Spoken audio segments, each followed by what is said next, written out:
और इनमें पहली प्रॉब्लम आप लिख रहे हैं फाइनेंशियल कॉन्स्ट्रेंट्स। तो इनके सामने इस तरह की समस्याएं क्यों हैं? बहुत सारा डॉक्यूमेंटेशन मांगती हैं। जैसे एमएसएमई का मतलब हमने कल बताया था ना, क्या तक है। तो मान लीजिए कोई 5 लाख 10 लाख रुपए लगा के कोई शॉप खोलता है तो उसको बहुत सारे रूल्स रेगुलेशंस पता नहीं होते हैं। अच्छा, दूसरा ये है कि अगर कोई प्रोडक्शन यूनिट खोल रहा है तो बैंकिंग सेक्टर कितना रहता है, वही तो असली खेल। तो आप पैसे, असली पैसा तो आप सेवा का लेते हो ना।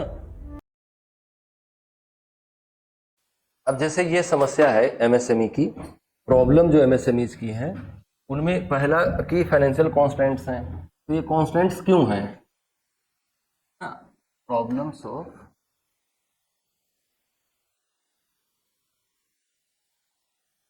MSME,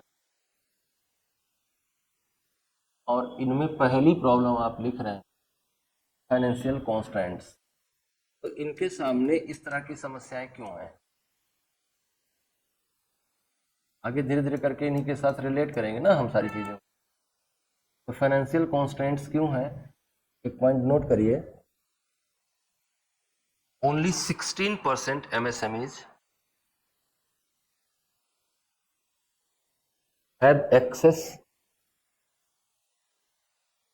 have timely access to finance। केवल 16% MSMEs ही समय पर वित्त पाते हैं। टाइमली एक्सेस टू फाइनेंस मतलब इनके पास पैसे का अभाव हमेशा बना रहता है। कारण क्या है? केवल 16% का ही एक्सेस है। कारण क्या है कि दो कारण है। बैंकिंग फाइनेंशियल सर्विसेज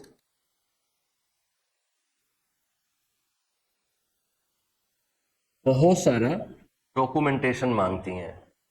जैसे एमएसएमई का मतलब हमने कल बताया था ना, क्या 1 करोड़ रुपए तक का इन्वेस्टमेंट अगर कर रहा है तो वो माइक्रो है, 5 करोड़ तक का कर रहा है तो वो मीडियम है, सॉरी स्मॉल है, और अगर 20 करोड़ तक का कर रहा है तो मीडियम है। 50 करोड़ था, चलो ठीक है, 50 करोड़ तक कर रहा है तो वो मीडियम है। नहीं, 20 करोड़ है, 100 करोड़। तो 5 गुने का अंतर है। 1 करोड़ निवेश, 5 करोड़ टर्नओवर, वो क्या कहा जाएगा? माइक्रो कहा जाएगा। टर्नओवर का मतलब लाभ नहीं होता है, पूरा लेन देन है ना। फिर टर्नओवर में से प्रॉफिट निकाला जाता है। टर्नओवर, जैसे कोई कहता है कि इस कंपनी का टर्नओवर 100 करोड़ रुपए है, तो इसका मतलब आप ये मत समझिएगा कि इस कंपनी का प्रॉफिट 100 करोड़ रुपए है। इस कंपनी का कुल लेन देन 100 करोड़ रुपए का है। इसने कुछ इसने खर्च किया होगा, कुछ इसने बचाया होगा। अच्छा, 1 करोड़ मिनिमम नहीं है, 1 करोड़ तक है। तो मान लीजिए कोई 5 लाख 10 लाख रुपए लगा के कोई शॉप खोलता है तो उसको बहुत सारे रूल्स रेगुलेशंस पता नहीं होते हैं। अच्छा, दूसरा ये है कि अगर कोई प्रोडक्शन यूनिट खोल रहा है तो बैंकिंग सेक्टर उसको थोड़ा हेल्प कर भी सकता है, लेकिन कोई सर्विस के लिए, सर्विस सेक्टर का कोई काम कर रहा है तो किस बिहाफ पे बैंक उसको लोन देगा? सर्विस सेक्टर का एग्जांपल है, जैसे मान लो मैं कर रहा हूँ, कोचिंग चल रहा है, कोई सलून खोला, अब कोचिंग में किस चीज का फाइनेंस देगा वो हमको? 10 लाख रुपए। अगर मैं बैंक से बोलूं कि मुझे 10 लाख रुपए का फाइनेंस चाहिए तो क्या असेट है हमारे पास देने के लिए? लेकिन अगर यही मैं शॉप चला रहा होता है तो उसमें कुछ ना कुछ सामान होता ना, कितना रहता है, वही तो असली खेल। तो आप पैसे, असली पैसा तो आप सेवा का लेते हो ना। जैसे आप सैलून चलाओगे तो सैलून में असली पैसा किस बात का लोगे? जो क्रीम लगाए हैं कि जो रगड़ रहे हैं? जो रगड़ रहे हैं। असली क्रीम तो आप 5 रुपए की लगाते हो, रगड़ने का 500 लेते हो, है ना। तो असली पैसा तो आप उसका ले रहे हैं 500 रुपया। तो किस चीज, किस बिहार पे आपको फाइनेंस करे वो? लेकिन अगर आप प्रोडक्शन यूनिट हैं तो आप करोड़ों की मशीनरी लगाए हुए हैं, है ना, आपके पास लाखों का कच्चा माल पड़ा हुआ है, तो उन सब के बिहार पे बैंक आपको लोन दे देता है। तो एक तो समस्या इनके साथ फाइनेंशियल कॉन्स्टेंट्स होती है, क्योंकि बैंकिंग फाइनेंशियल सर्विसेज इनके लिए अवेलेबल नहीं होती हैं। तो ये करते क्या है? नॉन इंस्टीट्यूशनल सोर्सेज से पैसा लेते हैं। नॉन इंस्टीट्यूशनल सोर्सेज क्या है? जैसे हमने आपसे कहा कि पैसे दे दीजिए हमको, है ना, और आप हमारे कंपनी में पार्टनरशिप ले लीजिए, हमारे फर्म में पार्टनरशिप ले लीजिए। अभी जो नॉन इंस्टीट्यूशनल फाइनेंशियल सोर्सेज हैं, ये बहुत गंदी शर्तों पे पैसा देते हैं, बहुत खराब शर्तों पे पैसा देते हैं, और कई बार तो आपके सारे बिजनेस को भी आके हड़प लेते हैं, और कई बार आपको सुसाइड के लिए मजबूर कर देते हैं। कई बार वो इतना रेट ऑफ इंटरेस्ट लगा लेंगे, अगर वो उन्होंने लोन दिया है तो रेट ऑफ इंटरेस्ट लगा लेंगे, अगर पार्टनरशिप दिया है तो आपकी स्किल का कोई वैल्यू नहीं करेंगे, सारा अपने पैसे का ही वैल्यू करेंगे। तो वो सब मिला के वो क्या हो जाता है, फाइनेंशियल कॉन्स्टेंट हमेशा बना रह जाता है, जिसका कोई समाधान एमएसएमईज के पास नहीं रहता है, अंततः उनको बंद करना पड़ जाता है। क्या मेरी बात समझ में आ रही है? और नॉन इंस्टीट्यूशनल सोर्सेज, जो नॉन इंस्टीट्यूशनल सोर्सेज का मतलब समझ रहे हैं ना, साहूकार से, प्राइवेट लोगों से ले लिया, किसी और से ले लिया। माइक्रो फाइनेंस कंपनी तो फिर भी इंस्टीट्यूशनल है, अंदर वो तो रजिस्टर्ड है, इंस्टीट्यूशनल है, वो एक निश्चित रेट पे इंटरेस्ट लगाएगी, निश्चित कंडीशन पे आपको लोन देगी, उन कंडीशंस को आप फुलफिल कर रहे हैं तो वो कुछ नहीं करने जा रही है।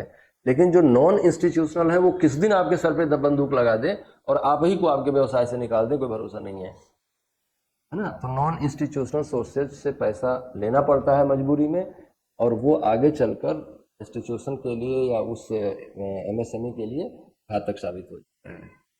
तो अच्छा, तीसरी समस्या क्या होती है इनके साथ फाइनेंशियल कॉन्स्टेंट के कारण से, कि इनके लिए जो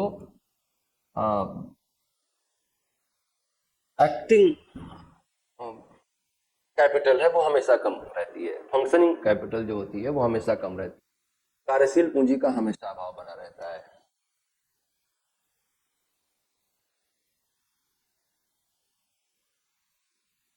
जैसे आपको एडवर्टीजमेंट करवाना है, आपको जो है सामान खरीदना है, अगर आप प्रोडक्शन यूनिट है तो कच्चा माल खरीदने का पैसे नहीं है, अब नहीं पैसा है तो आप क्या करेंगे, किसी दूसरे से ले लेंगे।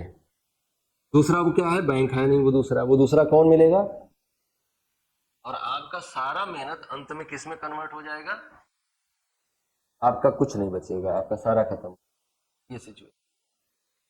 तो ये जो फाइनेंशियल कॉन्स्टेंट है, ये बहुत कार्य क्षमता को घटाता है। लोग आपको गलत सलत तरीके से, कभी फंक्शनल कैपिटल आपके पास सफिशिएंट नहीं रहेगी। तो जब कार्यशील पूंजी नहीं है, कार्यशील पूंजी समझते हैं, जैसे मान लो कि आपको कोई चीज प्रोड्यूस करनी है, तो उसके प्रोडक्शन में, जैसे मान लो आप कोई छोटी सी यूनिट चलाते हैं जो प्लास्टिक का गिलास बनाती है, या वो आजकल कागज के गिलास आते हैं, प्लास्टिक को बैन लग गया है, तो कागज के गिलास बनाने की कोई कंपनी है आपकी, तो कागज का गिलास बनाने के लिए कागज खरीदना पड़ेगा ना, उस, हाँ, मटेरियल, रॉ मटेरियल खरीदना पड़ेगा, मशीन में फ्यूल डालना पड़ेगा, तो ये सब क्या हो गया, कार्यशील पूंजी हो गई। एक बार आपने मशीन खरीद ली, ये फिक्स्ड कैपिटल है, ये स्थायी पूंजी बना ली आपने। लेकिन उसमें जो कागज खरीद रहे हैं, जो स्याही खरीद रहे हैं, जो फ्यूल खरीद रहे हैं मशीन का, ये सब क्या है, कार्यशील पूंजी है, फंक्शनिंग कैपिटल है।